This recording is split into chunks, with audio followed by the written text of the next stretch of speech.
me da mucho gusto que esta tarde podamos platicar con José Medina Mora y Casa, que es el presidente de la Coparmex, pero antes, Jenny Valencia.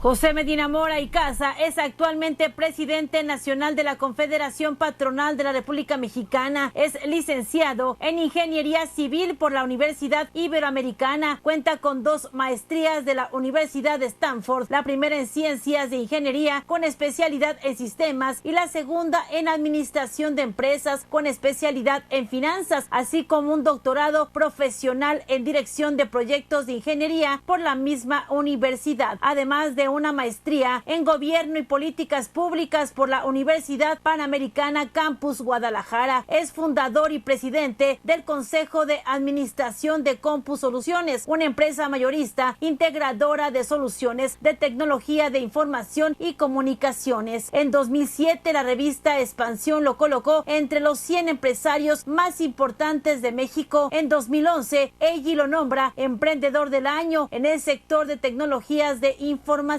En 2012 participa en diversos consejos de empresas e instituciones de beneficencia y sociedad civil. Es consejero de Endeavor de Occidente y miembro del Consejo Consultivo de Nafinsa y Banamex. Cabe destacar que de 2014 a 2017 fue presidente de Coparmex Jalisco, del 2016 al 2019 vicepresidente nacional de Fortalecimiento Estructural y en el año 2020 fungió como secretario general de la Coparmex. Actualmente José Medina Mora es presidente nacional de la Coparmex para el periodo 2021-2022. Entre sus objetivos resaltan encontrar consensos con el gobierno federal, defender contrapesos, instituciones y la participación ciudadana, así como continuar con el impulso de la nueva cultura salarial y cambiar el paradigma sobre el empresario rico a costa de la pobreza de sus trabajadores. Para Grupo Fórmula, Jenny Valencia.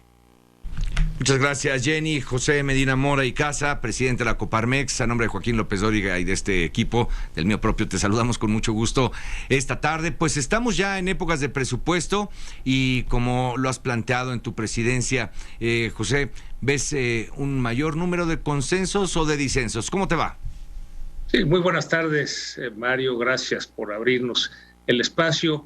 Bueno, vemos esta propuesta del presupuesto del 2022 con algunos puntos en donde hay avances, pero otros en donde hay grandes interrogantes. En primera instancia es un presupuesto que nace con un déficit, es decir, el presupuesto de egresos es de 7.1 billones y el de ingresos 6.2, quiere decir que esos 875 mil millones tendrán que ser adquiridos en deuda. Nos parece, Mario, que es un monto que es razonable y que en el contexto actual tiene sentido endeudarse. Esto llevaría a la deuda del país alrededor del 50% del Producto Interno Bruto, lo cual es manejable.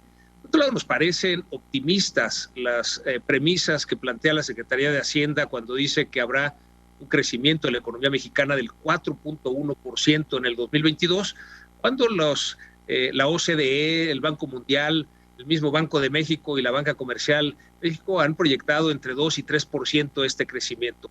También es optimista la proyección de la producción de barriles de petróleo con 1.83 millones de barriles de petróleo diario, cuando este año en promedio hemos podido extraer 1.68 millones. Nos preocupa, Mario, el que la prioridad del gasto se aleja del apoyo a la micro y pequeña empresa. En particular, el presupuesto para la Secretaría de Economía tiene una disminución del 48% y desaparecen los recursos que estaban destinados a los créditos para la micro y pequeña empresa. En este sentido, si bien es cierto que las grandes empresas tienen recursos para la reactivación económica, es importante destinar recursos para la micro y pequeña empresa. Por otro lado, en cuanto al presupuesto de salud, si bien es cierto que hay un incremento del 15%, este se concentra en la pandemia y en las vacunas, y no es que no sean importantes, pero no podemos olvidar que lo que nos dice Coneval es que hay 15 millones de mexicanos que perdieron el servicio de salud que tenían en el 2018 en solo 2 años, 15 millones adicionales a los que ya había, que ya son 37 millones de mexicanos que no tienen acceso a servicios de salud, y consideramos en la Coparmex que se deberían destinar ciertos recursos para dar estos servicios de salud. Bien, José, ahora una pregunta. Este crecimiento que señala el presupuesto y que tú refieres ahora, ¿es neteado, como se menciona por ahí? ¿Por qué lo digo?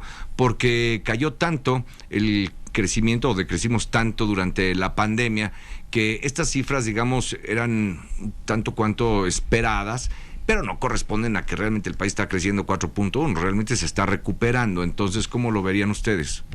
Sí, lo dices muy bien, Mario. La caída de la actividad económica en el 2020 fue de 8.5%, y si bien es cierto que este año tendremos un rebote del 5 al 6%, si lo comparáramos con la actividad económica no del 2020, sino del 2019, todavía estaríamos viendo un crecimiento negativo.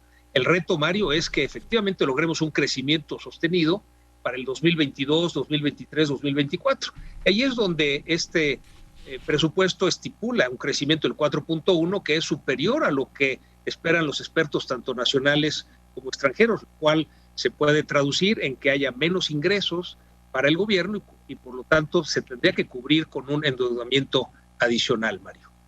Ahora, en lo que toca a las empresas, pues se criticó mucho la inacción del gobierno en la época de pandemia. Esto si lo contrastamos con varios países que decidieron apoyar a su industria, puede ser cualquier industria, no estoy refiriéndome a alguna en específico, pero hubo apoyos a las industrias a costa de endeudamiento, digamos. Esa fue, en términos generales, la lógica en muchos gobiernos en el mundo. En México esto no ocurrió.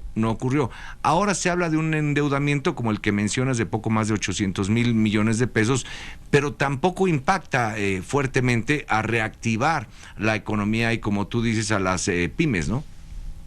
Sí, hay, Mario, un análisis que hace la OCDE en donde se explica por qué la actividad económica en México cayó el doble de lo que cayeron en promedio las economías en todo el mundo. Y tiene que ver directamente con esto que mencionas, que el gobierno en nuestro país decidió no apostarle a inyectar recursos para la reactivación económica. Contrasta que Chile, por ejemplo, haya apostado un 6% de su Producto Interno Bruto, que Perú haya apostado un 12% del Producto Interno Bruto, Guatemala un 3% y México menos del 1% y ahora cero. Esto lo que provocó fue una caída más profunda y por lo mismo tardaremos más en lograr esa reactivación económica.